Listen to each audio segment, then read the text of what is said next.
Hi,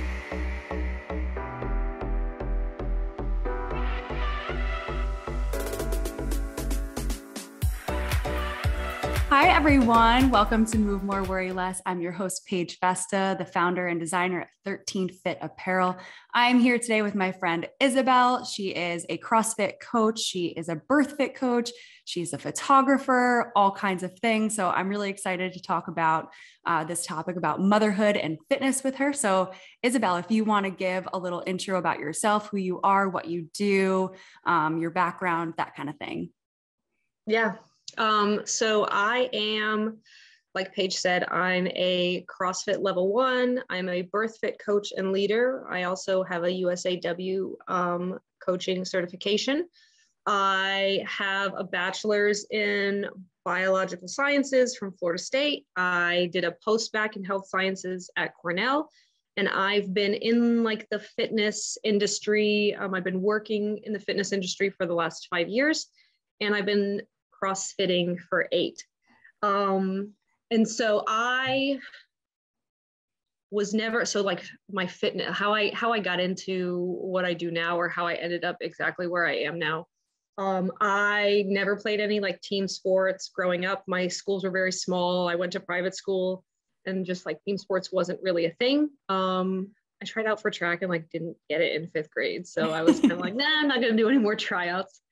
And then when I was in college, like you could have access to those like really nice gyms, and I would go and I would like do the same thing every single day and just kind of like putz around and like not know what to do. And then I saw a Groupon for CrossFit, and I was like, this looks really cool. The guy was like flipping the tires on the ad, and me and my boyfriend, we signed up, and it was like a free month. And so I did it, and I like, the first workout was running. It was like 4 800-meter repeats or something like that. And we were like, this isn't that bad. And then the next day was like the super long chipper. And we were so. And I fell in love with it because I get bored kind of easy. And I like to try new things, new hobbies. And so what's nice about CrossFit is that like every day is different, right? I didn't have to do the same workout that I was doing before, or I didn't have to like run in the same neighborhood or run around the same track like for months on end. So I kind of started there. I ended up losing my job. The restaurant I was working at closed. And so I had to like trim some fat from my budget. And so I stopped going to the gym, but I took that methodology and that training with me. I tried to do like my own CrossFit style training, like in the park or whatever. And then I joined another gym, and from then, so that's like the summer of 2013 until now, I've just been like, I think I've taken like 1 month off of CrossFit since then, like just like hard. And it's been my life, and it really has changed my life. So I grew up with a lot of like fad diets with the people like media and magazines, like that Women's Daily magazine that's like lose 10 pounds in 1 day. Like, oh yeah, right. Just eat this soup, like stuff like that. Just eat this. So you see that, and then just like the women in my family, like there's always been like issues with weight, or weight has been like an issue with us. Like, how can I say this? Not that like we were very overweight, but like it's always been something that like everyone's battling with. Like, how do I get skinnier? How do I get skinnier? How do I get skinnier? And so that was kind of like what I grew up with. And it was very challenging. Like it led to really low self-esteem. It led to a lot of body dysmorphia. It led to like super low confidence. And I just wrote the bio for my my job. And, I was talking about all this, and I said, like the barbell doesn't care about any of that stuff. So I found like weightlifting, and I found this like potential for my body to perform that like I was never able to find or explore in any other way. And so it really shifted my mindset to like how can my body perform? or like, what can I do to optimize my performance, or what can I do to optimize how I feel? Like now I have one of these Whoops. And yeah, girl. So I have one of those, and I'm just trying to, you know, like optimize my lifestyle. And but CrossFit really has, like, I say, like, saved my life, because I'm in a much better place mentally and confidence wise, and that, you know, and I feel better, like, raising daughters, you know, with a different mindset, that it's not like your worth is not determined by like how you look, or like what size your jeans are, or like, did that like douchey frat guy like catcall you or something like that. Yeah. And so I'm really grateful for that. So CrossFit changed my life. I've been training. I ended up back in Florida, and I found Iron Legion, and I've been there since 2014, 2015. And I started working there right after the birth of my first daughter. I was a member for a while, and then I started working there doing like some admin stuff. Oh yeah, and I also like started my photography business in 2012, but that was just kind of like a hobby. But once I moved back to Florida, I started taking on a little bit more clients. And so I was like doing photography for the gym, and then I was like, I want to coach. And I was pre-med at the time in college, because I was like, I want to be a doctor. And that didn't really work out too well for me, because I'm not a doctor, right? So I didn't do that. So I had a lot of like testing anxiety in college that I really didn't know that I had. I just thought I was like a shitty person, and like I couldn't study or whatever. And I went through college, and I was taking very challenging courses, because like I wanted to learn, and I wanted to like know the things that I was studying, and it was not easy at all, and I didn't do too well. And then I just kept pursuing this track. I was like, I'm going to be a doctor. I'm going to be a doctor. And then I took the MCAT, and I thought I did really well, and it turns out I did the opposite. I did really, really bad, and it was just this like deflation. Yeah. And so I was like, I need a break. So when I get really stressed, my immune system tanks. And so I was sick every finals week. After I took the MCAT, like I was sick for 2 weeks, just like that stress release, like really like tanked everything. And I realized a couple months after that I was like, maybe I'm happy. And I haven't, you know, tried to, school's not off the table, but I haven't tried to, you know, go back and pursue that same thing. Right. So I started focusing on the gym, and I was like, how can I take my interest in like physiology, and my interest in helping people, and like my love of this like new sport that is accessible to me. And I was like, coaching, it's coaching. And so I kind of like dove head first, or I tried to, and the gym was kind of like packed with coaches. They didn't really have like space for me. And so I like made my own class. I was like, I'm going to do an open gym mobility class on Sunday. And the owner was like, are you sure you want to come in every Sunday? I'm like, yeah, it's fine. I got nothing else to do. And then I did that for like 4 years. And like, now I have too many kids. Right. So I was like, now I'm good. I'm good now. I'm good. So that was kind of like my gateway in. And so I focused a lot on mobility. I took some principles from ROMWAD. And then I just kind of like, you know, made my own class, and then kind of weaseled my way into coaching that way. And so I've coached a whole bunch of different stuff, but I found BirthFit right before I had my daughter, Aoife, Aoife. Everybody has a problem with her name. Aoife. Yeah, it's an old Irish name. Oh. Which I love, but like, bless her heart, she's gonna have a hard time. Her teachers are gonna be like, I always have to like write in parentheses, like spell it out like phonetically, and they're like, thank you so much for doing that. Yeah. But now she can sound it. Now she can spell it. And so when they're like Eva, and she's like, no, Eva, Aoife. Okay, so I found BirthFit when I was pregnant with her, and just like on Instagram. Yeah. And I was like, sorry, I'm going to interrupt you for a second. Yeah. Maybe before we go into, well, I don't know. Sorry. I mean, I told you, I said, you got to reel me back in. No, it's great. It's great. I want to talk about what BirthFit is. So whatever order, because that was going to be my next question. So whatever order is better for you and how you want to explain it, how you found it, and then what it is. But just for our listeners who might not know exactly what it is, I would like to give a little bit of a definition to it too. Sure. Let me talk about like me finding it, and then I'll just talk about like what I found. And go. Yeah. No, you're good. I wasn't even going to edit that part out. Like, okay. No, I love it. The realness. So I found BirthFit on Instagram, and it was kind of new, a new program that I hadn't seen any other content for. And I kind of used it as like a rehab after birth. And so the more I looked into it, the more fascinated I became, because it was this very specific program that was very intentional, for like, you're thinking about having a baby. So preconception to pregnancy, and then after birth, so postpartum.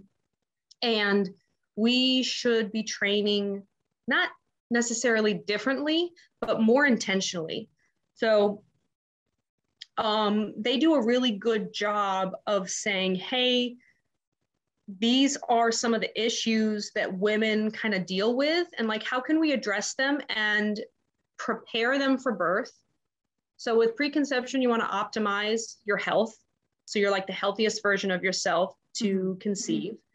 During pregnancy, you want to do the same thing, but you also need to like prepare your body for birth, and you have to prepare your mind for birth.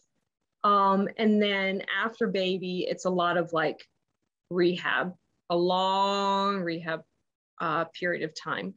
So I bought their like postpartum birth series, and it was like kind of like a choose your own adventure based on how your birth went. So like if you had an unmedicated vaginal birth, it was this way. And if you had an epidural, it was this way. If you had a C-section, it looked very, very different. Right. And so what I liked was that it kept me in the gym. I didn't have to do it outside of the gym, because if you do it outside of the gym, then, I mean, of course you could, if you didn't have access to any space. But for me, if I like left my community for 2 months or something, then that's going to be like devastating to me socially. Right. Like I needed interaction with people. So it allowed me to work out at the gym. I was able to like bring my baby. I could like wear my baby during some of the workouts. Wear your baby. I love that. Yeah, I wore all my kids. I have so many little carriers. And I was able to heal really good after that first pregnancy. I felt like I was able to exit my immediate postpartum period, which is like the first 12 months. I was able to exit my postpartum period stronger than when I got pregnant. So that was really nice. And I've been able to do that with each kid. And it's been really helpful. And so one thing that is frustrating with the fitness industry or mainstream media or whatever you want to call it, but this like bounce back. So we hear this notion of like bounce back, and like everybody wants to bounce back, and they want to tone up and tone down, and they want to do this and that. But I really would encourage people to like think about that for a little bit. So when women are pregnant and we say, hey, like you're doing something that's so amazing, like the more extreme, I feel like, okay, so there's two things. So like the more extreme it is, people are like, wow, women's bodies are amazing. And then other people are like, oh my gosh, she's gonna hurt the baby. But afterwards, the sooner she starts to do stuff, the sooner she goes back to work, or the sooner she's in the gym, or the sooner she runs the New York City Marathon, like the cooler she is as a mom, like the more shit you do. But like birth is so traumatic.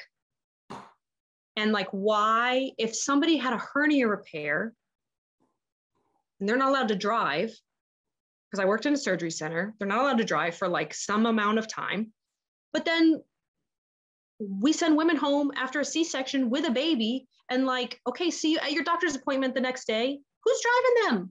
Right. What if they don't have anybody to drive them? Like, it's just ridiculous. And so there's this like standard of care for like regular people. And then like, it's like here, standard of care for regular people. And then the standard of care for moms is like down there. Yeah. So moms are expected to do so much. And so it's nice that there's this program in place and coaches, you know, sprinkled around the country that are there that can say, hey, like slow is fast. Like, please take some time to like rehab your body, because if you're going to go out of the gate super fast, your incision from your C-section can get infected, and then you'll have to have it revised and you'll have to go back to the hospital. So like, what's the point? Right. You can like develop a lot of dysfunction with your breathing, with your pelvic floor, with all this stuff. And then things that you maybe used to like to do become very uncomfortable. Right. So what's the point? Yeah. And I feel like there's a little bit of a shift to giving women a little bit more grace with pregnancy and postpartum. So I hope it continues to trend that way. Yeah. But it's tough. Like, the mom's already thinking all of that stuff. Like, we don't need magazines or commercials or internet blogs telling us like, well, everyone would really like you to come back to work, or like, you should really be able to fit in those jeans from college. No, right. Who cares? Yeah. I would love to back up for a moment, and because I remember you said with BirthFit that it's not just focus on the physical aspects, but it's also about like your mindset. And I'm assuming that's kind of in all the stages of like, you know, pregnancy, birth, postpartum. So if you kind of want to maybe touch on what that means, like what is the BirthFit way of training the mindset? Yeah. So it's really like that slow is fast, like intentional movement that we really try and focus on. So somebody. That's my dog throwing her bone around. Sorry if you can hear that. Oh, so it's not just, hey, we're going to scale this for moms, but like, why are we scaling it for moms? And so I was actually talking to a mother yesterday. I was at her home doing her newborn photos, and she goes to the gym. And so she was like, when can I go back to the gym? She's getting a little stir crazy on her maternity leave. Her husband's going to go back to work next week. And so she's like, what do I do with my time? And she was like, I want to do Fenrir's Mayhem. And homegirl like literally had a baby a week and a half ago. Yeah. Or like and for our listeners, that's a CrossFit competition. It's a CrossFit competition at my gym. Paige has been there, but it's in the beginning of November. So it's like, she'll be 8 weeks postpartum, maybe 9. And she's competed in this competition for years. Like, she's been a long-time member of my gym, and she's a really good athlete. And so I was talking to her and I was like, hey, you know, like maybe kind of like rethink that a little bit. And I saying like, I understand like goal setting, because that's really what it is she's like, I want something like to look forward to or like to work towards, but kind of shifting that mindset into like, what are my training goals now, or what should my training goals be? My training goals should be, you know, like physically, I want to move without pain. I want to move without dysfunction. Training should be like, how can I recover the best way? What are some self-care techniques or items or appointments that I could do that could help like facilitate my recovery, make my body help my body heal.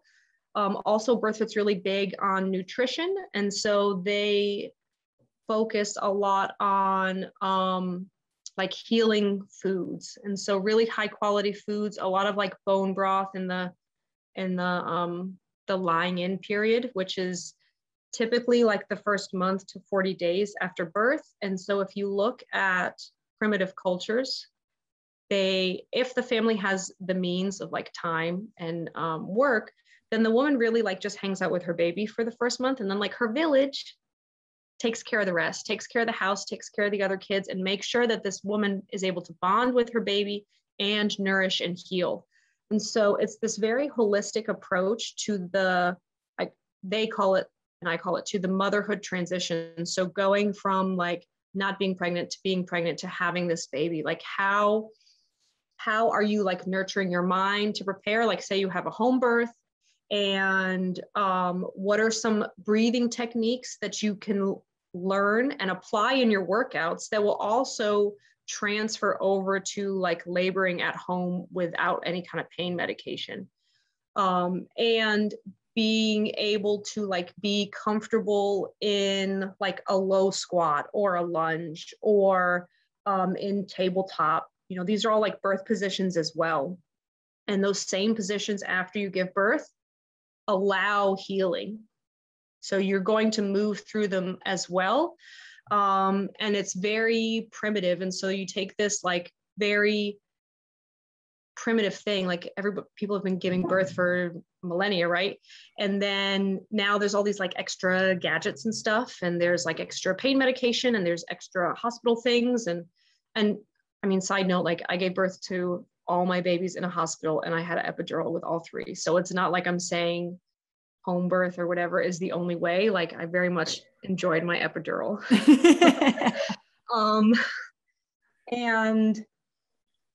I think that it's not just fitness in the gym, it's fitness like for life, and fitness for this monumental task that you've taken on, you know, to become a mother, or like to transition into motherhood for the first time. And so it requires a lot of effort, and it requires a lot of intention.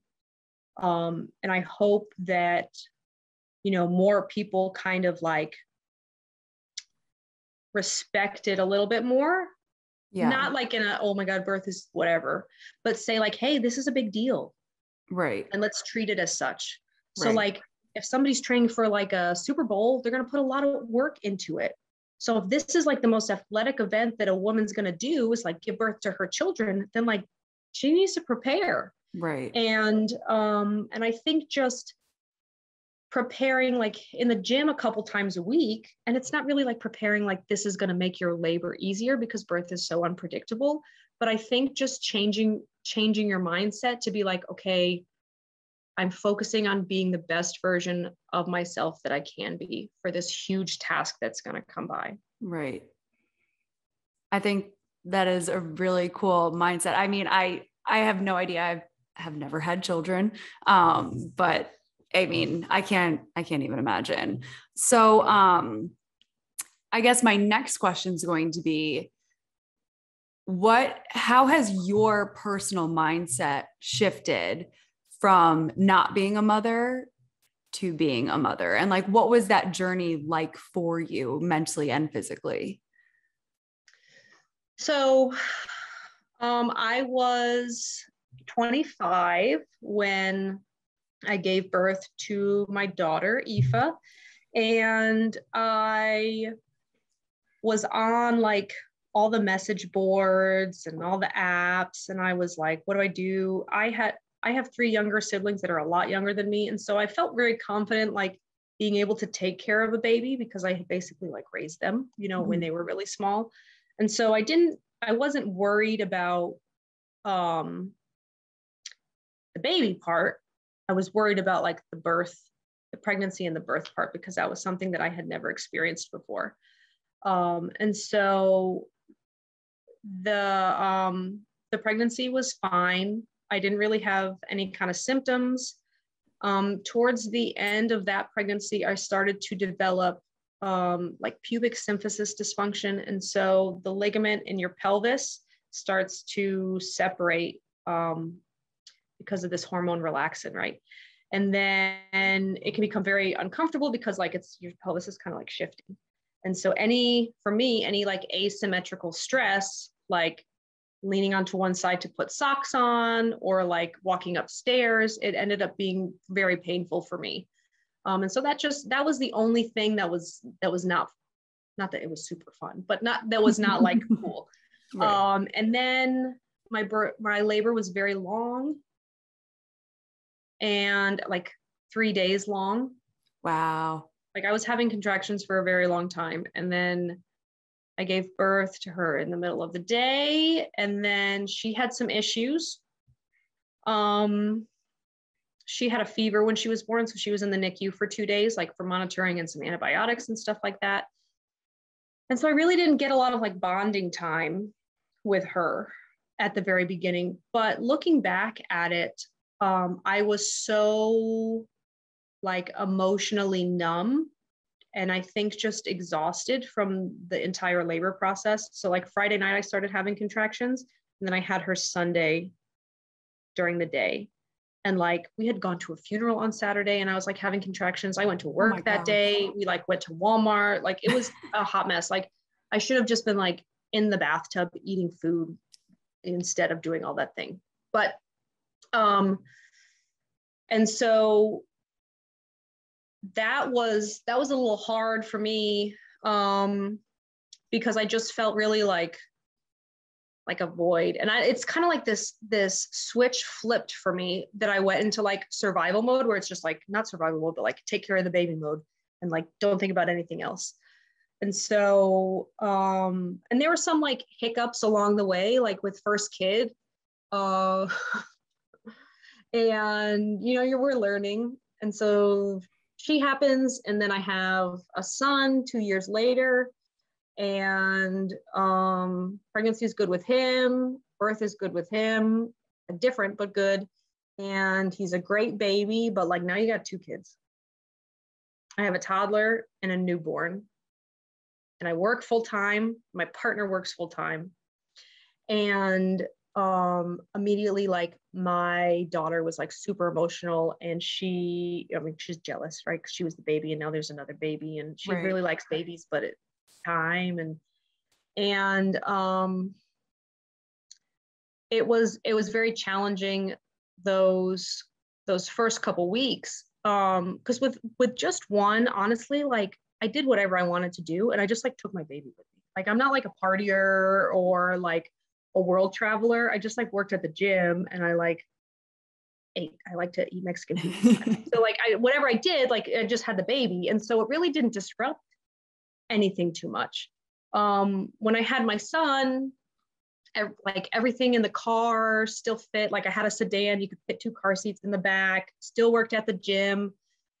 It's really great. My job's super flexible. So like for the first couple months, I was able to take my baby to work with me. I had a little Moses basket that kind of like slid under my desk. Yeah. Nap there. He would like be knocked out like 4 p.m. class, like in his little basket, barbells dropping everywhere. It was fine. And he was just like a super chill baby. But when I had my 3rd baby, shit. Can I say that? Yeah. Okay. It was such a difference. So she was like surprise baby. Yeah. And I mean, my doctor's like, it's not really a surprise, is it? And I'm like, I know it's not, but like, we had to change everything. So like we had to move into a bigger house. We had to buy a bigger car. My partner changed jobs and labor was fine with her. Birth was fine with her. She had a little bit of a scare too. And again, like I think it's just like you have all this adrenaline and then like you're just kind of in shock. And so I had like no emotions. And so there was like really no like, oh, look at the baby. It was just like survival mode for me. Yeah. And I felt really guilty about that for a really long time. I was like, do I not like love my kids? Because like I'm not like crying when I see them the first time. Right. But after having my 3rd, it has been the most challenging year of my entire life. Wow. There's just so much going on. So I have a 4-year-old, I have a 2-year-old, and then here's this baby who like all I want to do is just like stay home and like feed and nurse her and like snuggle with her and like go for walks and like do fun outdoor things. And I immediately am like, I need to get back to work as soon as possible. And, you know, like if I'm not working, like I'm not making money, and like we need money. We have 3 kids, and, you know, my partner's feeling the same way. And so like he's working a lot, and like we don't have super reliable childcare. Daycare is so expensive. So expensive.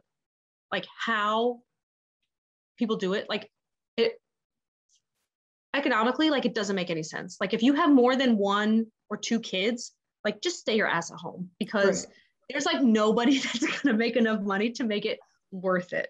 Right. It's so crazy. I mean, I know like really small communities, like I talked to my friend, she was like, it's like $110 for my kid to go for a week. And I'm like, oh my God, I paid double that. Right. For 1 kid. So it depends on where you are, but daycare is really, really expensive. And so I'm trying to like juggle all this stuff, and I'm exhausted. Yeah. And I'm not sleeping well. And I'm becoming really like resentful. I remember like one time, I was like in the shower really late because I had to like clean up everything and get everything ready for the next day. I finally put all the kids down for bed, and that's like an hour and a half routine. And I remember crying in the shower, and I was like, I hate being a mom. Sorry, there's a bug in my ear. And then I cried some more because I felt bad for saying that I hate being a mom. But by the end of the day, like I'm touched out, and they're like climbing all over me. And I just spent, you know, like 6-8 hours at a gym where it's loud, and you're like communicating with people there, and like it. And then I feel bad because I'm short. My patience is so thin with them, and I'm resentful because I don't get to do anything that I want to do. Like I don't get, you know, passion projects, or I don't get hobbies or hanging out with my friends, or like there's no just me. Like your whole world revolves around your children, but like there was no like little neighborhood of Isabelle or like little cul-de-sac. Like there was nothing. And I just really hated myself, and I just felt so guilty. And I would feel like in college when you like drink a lot, and then like the next day you're like hungover, but you're also like kind of empty. Like you feel kind of like dead inside. Yeah. It was like that. It was like I had like nothing. I had like no emotions in my body. And so I finally I was like, I need help from a professional. It's like, I work out, and can't just be like, drink some lemon water. Like, it's a little bit more complicated than that. That solves everything though, right? Yeah, just lemon water. Have you tried going for a walk? And I was also having like a lot of anxiety and a lot of like intrusive thoughts, and just worrying about everything. And I'm like, do you like pay attention to Enneagrams? Do you do that? To what? To Enneagrams, the numbers? No. The personality numbers? Oh, no. Okay. So Enneagrams, it's like, I don't know if it's a new thing, but there's like 9 types, and each person is like a type, and they have wings or whatever, but it's a personality test, but it's based on like core motivation. Okay. So you should like follow some pages, and like you'll be like, no way, this is me. But I'm a 6. And so I like my core motivation is like security and like loyalty or whatever. So not whatever it is.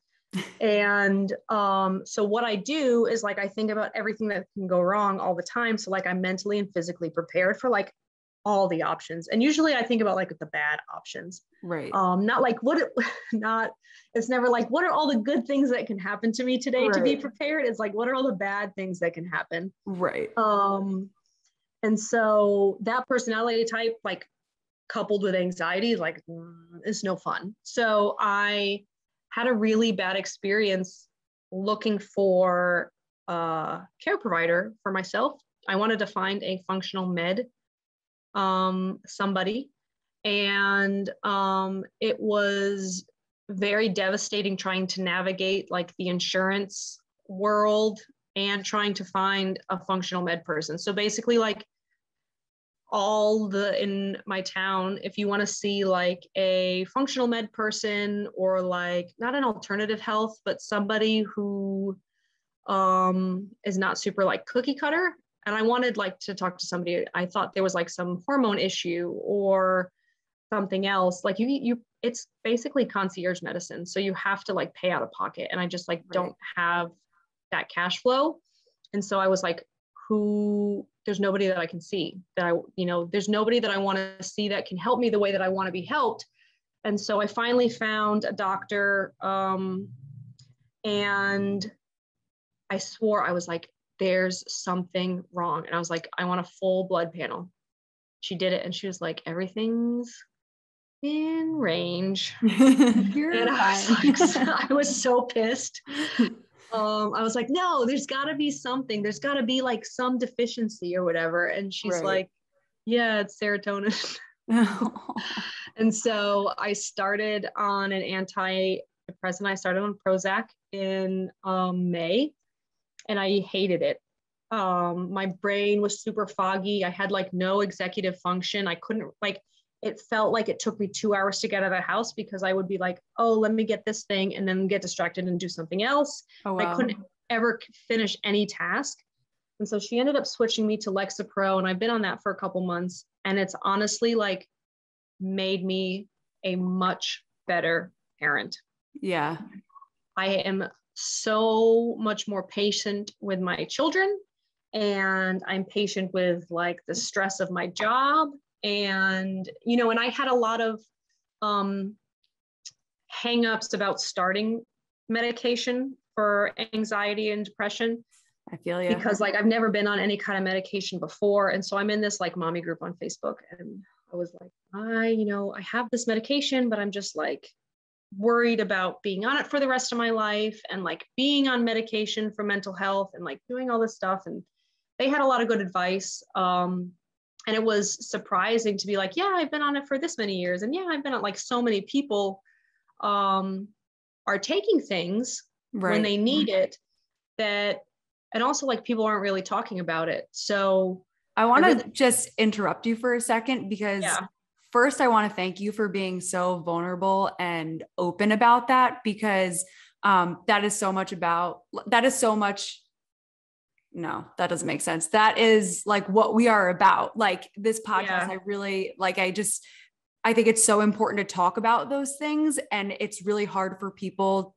Like it was hard for you to start medication. I personally started medication a couple months ago too. And that was a really difficult journey. And as soon as I shared my thoughts, like on 13 Fit Apparel stories, like I was just like kind of sharing during Mental Health Month. Yeah, I remember that. Yeah. Yeah. And so many people reached out and they're like, oh, I've been on this and it's changed my life. And I've been on this. And then once you start talking about it, people talk about it. And then you're like, oh, I'm not crazy. Like other people are going through what I'm going through.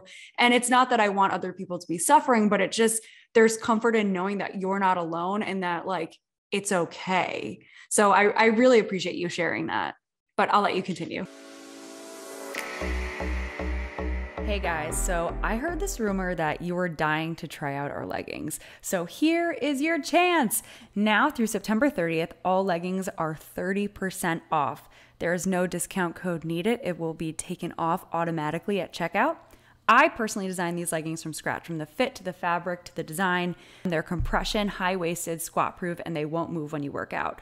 So if you are in the market for some leggings, want to try our leggings out, or you already have a pair of our leggings and you want to add more to your wardrobe, now is a great time to buy. So head to our website, www.13fitapparel.com, the word 13 spelled out, to purchase yours.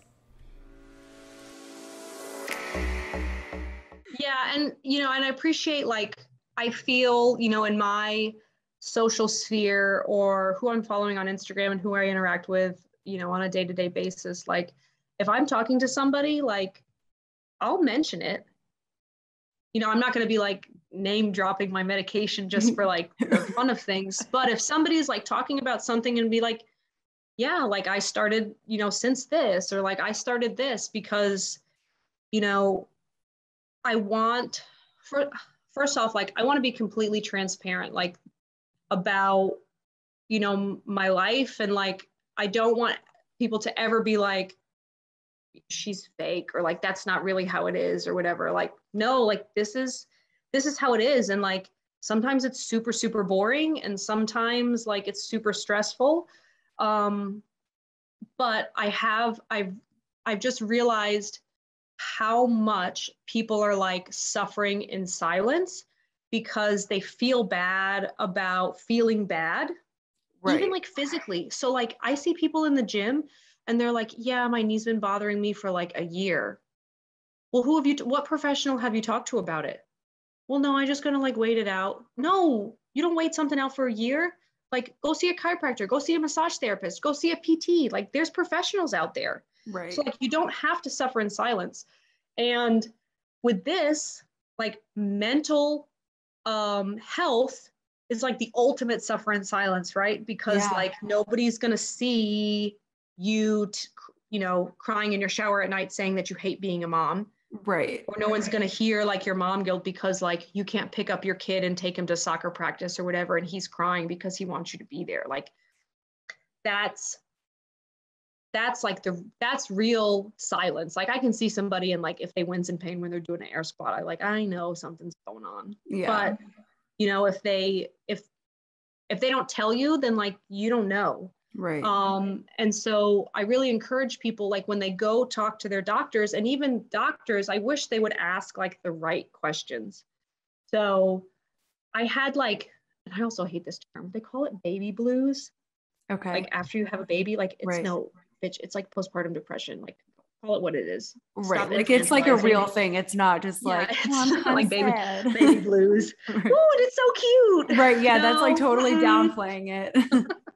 So when I went for my postpartum appointment after Soren, my second kid, the doctor was like, any baby blues?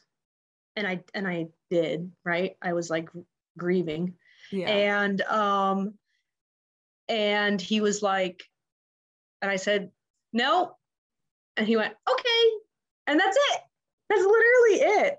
And I was like grieving, like I didn't suffer a loss. I was like grieving for whatever reason. I thought my early postpartum period was going to like be something where like everyone was going to like dote on me and it was going to be beautiful. And me and my partner were going to fall like so deeply in love with each other and look at each other's eyes and swoon at the baby. And it just didn't really happen like that. It just kind of like went back to normal scheduled stuff. And I was grieving this like idea I had of my postpartum period. And so I was really, really upset. And so for like 4 weeks after I had the baby, I was depressed. And the doctor asked me if I had baby blues, and I said, nope. And that was it. Like, I don't know what the alternative would be. Like I would have had to say something to him for him to be like, I don't know, but it's also not that easy to just open up sometimes, especially like, if someone's just like, hey, are you depressed? And you're like, nah, I'm fine. Like, you're not just like, yeah, oh my God, I'm feeling so terrible. Like, it's not that easy to just talk about how you're feeling. Although it's like a yes or no question, it's not that easy to open up. So, I mean, I don't know what the question should be, but it's like, it's not, I don't think that's like realistic to expect yourself to just like let the floodgates open and be like, yeah, this is how I'm feeling and blah, blah, speaking blah. of, and sometimes they just do like questionnaires now, like on a scale of 1 to 5, like, have you had any depressed feelings, or have you had thoughts of this, and so I think, and like there was that show House like a long time ago, and he was like, you have to ask the right questions. And I think asking questions and wording things in a certain way or using a certain tone can really like get more out of people or get the information that you want them to give you, rather than just being like, hey, are you depressed? Like, Check yes or check no. Yeah. Like wink once for yes and wink twice for no. So there, I think, is like a lack. There's something I think lacks in postpartum care from professionals in that respect. I had to, I sought out, a DO to talk about this. I didn't go to my obstetrician because I just felt very dismissed by them. And really, like after your postpartum appointment, they want like nothing to do with you. Wow. Which I think is crazy. Like your baby gets so many appointments after birth, and then you get one appointment 6 weeks after you have your baby. Sometimes they don't even do an internal exam. They ask you things like, you got any baby blues? And then you just go and you're cleared to do everything. But there's so much trauma, and it might be emotional trauma from like you had expectations for this kind of birth and then you got something completely different, or physical trauma, like you had a lot of hemorrhaging, or you had some pelvic issues, or you had an injury from your epidural. And so those, I think, really need to be addressed, in that I think you should see a doctor like the week after you have a baby, and then like 2 weeks for a while, just to make sure everything's healing correctly. And sometimes there's midwives that do that, but the standard practice for OBs is not that. Right. It's very like, once baby's born, like nobody cares about mom. That's and wild. I think that leads to a lot of like isolation, like feelings of isolation, because like you don't really feel like you have anybody to reach out to, because like you already had your baby. You don't go to the obstetrician. You go like, do you go to your other doctor that you haven't seen in a year because you've been over here with this pregnancy? Your partner really doesn't understand because like they haven't gone through it, or like they're not the one that firsthand experienced any trauma. So that's another thing entirely. Like, how do we get more and better care for women after they have a baby? And that's just like shifting the mindset that like there are still people that deserve care. Like, yes, they had the baby and the baby's super great and the baby's really cute and like the baby's new, so it needs a lot of attention. But like this girl just grew that baby for 10 months. She needs attention. And she's supposed to raise that baby. So like, what resources can we give to her that will make her or set her up for success? Right. And that's kind of where my Moxie Mom group comes in. Yeah. So I'm going to ask you 2 final questions, and the next one is going to be about your mom group. So let's talk a little bit about that and what you're trying to, like the community that you're trying to foster or advocate for moms. Yes. So I run a group, a support group for mothers in any time on their motherhood journey. It's called Moxie Mother. And I really like the name. Moxie is like courageous, determined. But I also like that it has the X in there. It sounds a little punk to me. And so badass. It sounds pretty badass. It's not like super soft and ethereal. It's kind of hard and raw, which is kind of like the vibe that I go for with how I speak or like my photography. And so I really like that. And it's like an hour long. It's completely free to anybody in the community. It's mostly gym members right now, but we've had some people come out. I've had 3 so far. So I really started it when I came back from my BirthFit Coach and leader recertification in June. Mm-hmm. And I spoke briefly on this really bad experience trying to find a care provider when I knew something was wrong. And it really, so what happened was I made an appointment with somebody that came highly recommended. I said, hey, do you take my insurance? They said, yes, we do. I said, are you for real? Do you really take this insurance? Because nobody was taking my insurance. Mm-hmm. And so I was really excited that this person that I wanted to go see took my insurance. And so then I show up to the doctor's office. I got a baby car seat in one arm and I'm holding my 4-year-old's hand. And I go in and I said, hey, I'm here for my appointment. It's at this time. And they say, oh, we actually don't take your insurance. And the girl that took your appointment put your phone number in wrong, so we couldn't contact you about it. If you want to see the nurse practitioner today, it will be $150. And I like immediately just like shut down and start bawling my eyes on. I got a mask on and I'm like crying, my mask getting all wet. Oh. My 4-year-old's like, why are we leaving? And I'm like, I don't want to talk about it. I'm freaking out because I had waited like I made the appointment. I waited 4 weeks to go to this appointment. I'm like in need of something. And I've just been holding off because I had this appointment. And now they say, no, sorry, you can't. Because I didn't go to that appointment with $150 to spend. And so I was really upset. I call them back and I'm like, I understand I'm not going to see anybody today, but I just want to let you know that like, you really like fucked my shit up by doing this. And she was like, well, I can get the office manager. I was like, I don't want the office manager. Like you like really, like I waited for this. I could have found somebody else to see. So I got off the phone, super, super upset. A couple weeks later, I get a bill for a no-show appointment from that place. Shut up. Yeah. Oh, hell no. So I called, exactly.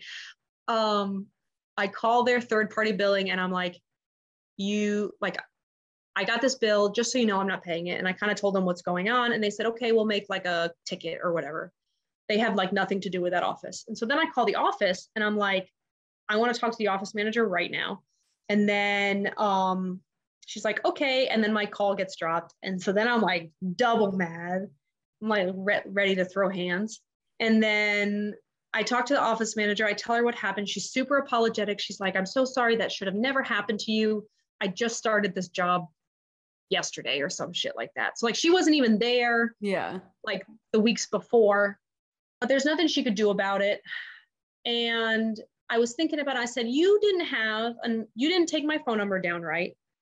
So you didn't have any information to contact me, but you had enough information to send me a bill. Why didn't you like type up a little letter and say like, hey, we can't take your insurance. Like, please find somebody else, or it'll be this much money to go see the care provider. Right. And also, what if I was like in even worse shape? What if I was suicidal? What if I was like gonna like harm myself or harm somebody else? Right. Because when I was on the phone, I was like, I just need help. I just need help. I just kept saying that over and over and over again. I'm still crying and like nothing. So like, where's this compassion for the health of our community? Everyone just cares about insurance, and insurance is it's so difficult to navigate through. Yeah. It's so challenging. Like this last year and the year and a half, like I've just seen so many people just like throw their hands up and say like, I'm just not doing it. I can't pay it. Nobody's working with me. Like, what am I supposed to do? Like not get my son's appendix taken out? Right. Sorry, I don't have $60,000 right now. So that experience really said there is a need for something in between. So you have thousands and thousands of little mommy groups on Facebook. Crunchy Moms mommy group, mommies who like to run mommy group, CrossFit moms, but like all these different vegan moms, like all these different groups. And then you have your doctor. And so your mommy groups, if you have a question and you say, can I work out when I'm pregnant? Your mommy groups will be like, yeah, I ran the marathon when I was 6 months pregnant, or I was put on bed rest. And so like, I couldn't do anything. And then your doctor is like, don't lift anything over 25 pounds. But here I am in my second pregnancy with a toddler. Of course, I'm going to lift up 25 pounds. That doesn't make any sense. Like why are you giving me that advice? So mommy groups are like or any group really, but they're so specific and so anecdotal. They're telling you what worked for them, and they're just putting it out there. So then you can say, oh, well, I like this information. I like this information. I think this is weird. This isn't so weird. And then you kind of like make your own thing.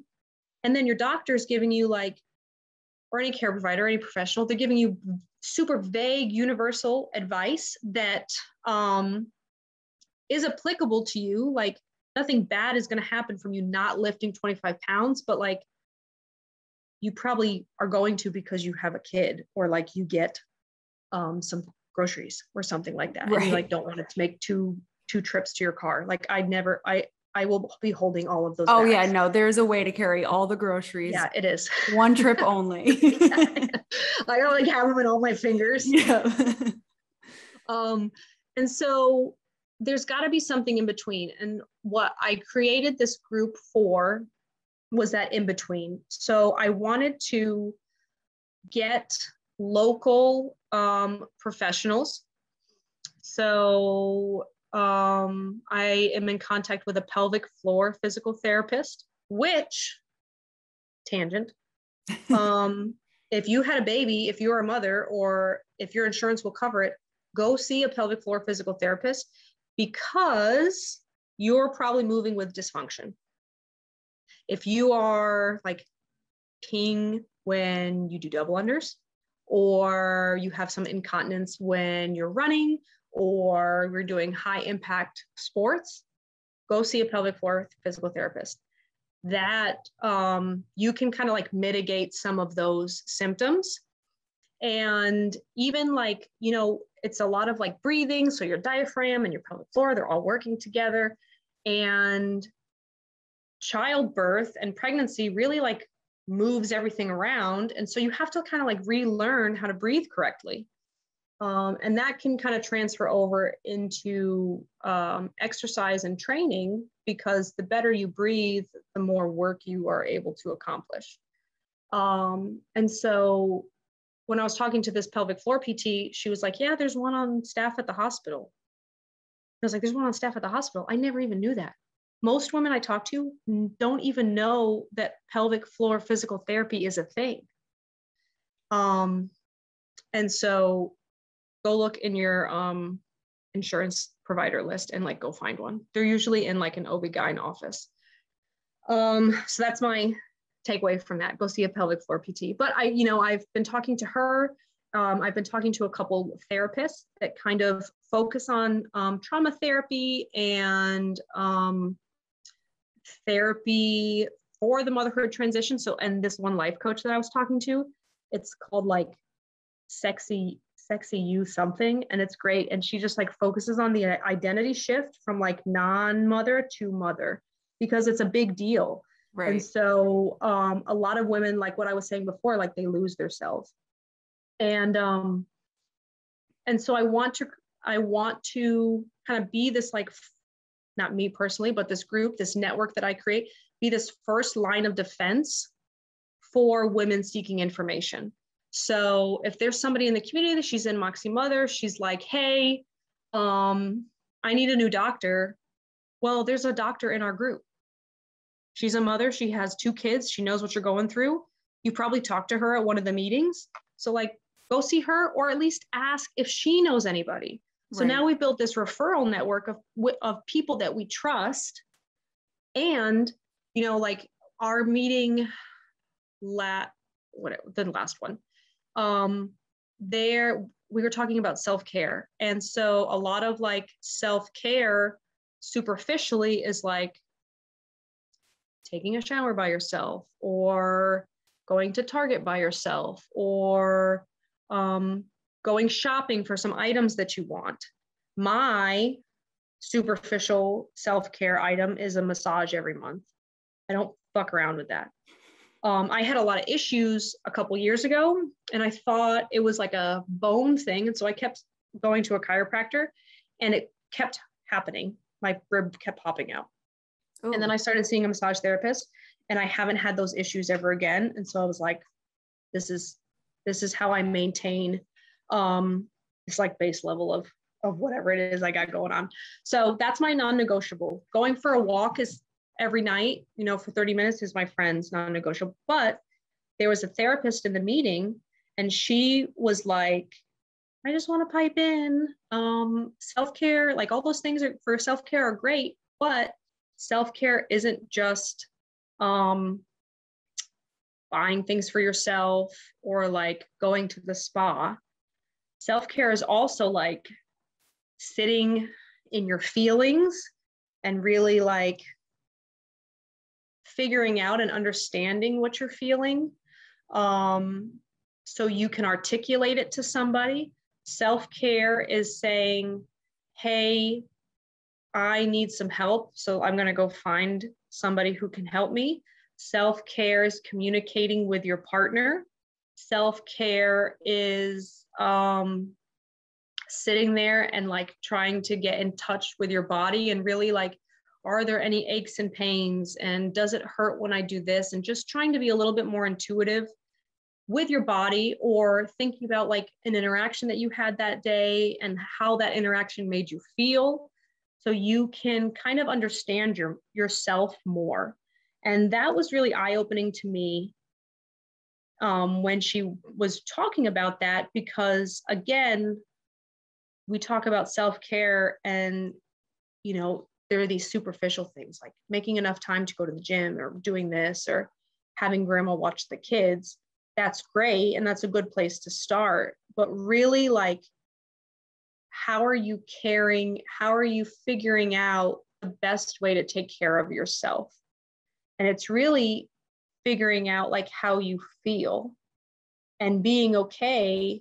Your feelings are your feelings. Like whatever you feel after something happens is how you feel. So being able to articulate that and then communicate that with somebody, either like your partner or your friend or your boss or something, and then just being like really authentic and saying like, hey, this made me feel this way, blah, blah, blah, blah, blah. That's self-care. That can prevent toxic relationships. That can prevent misunderstanding. That can prevent a lot of grief in relationships if you just like understand what's going on in your own brain. Right. I didn't want to interrupt you if you were going to keep going. No, I'm good for a pause if you want to. Okay.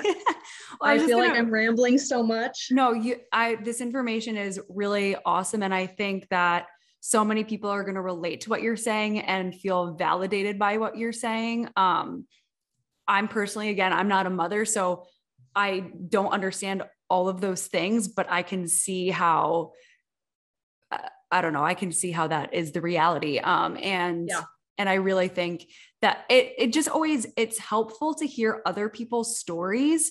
Like we said before, like sharing and opening up and talking about it just makes it helps people.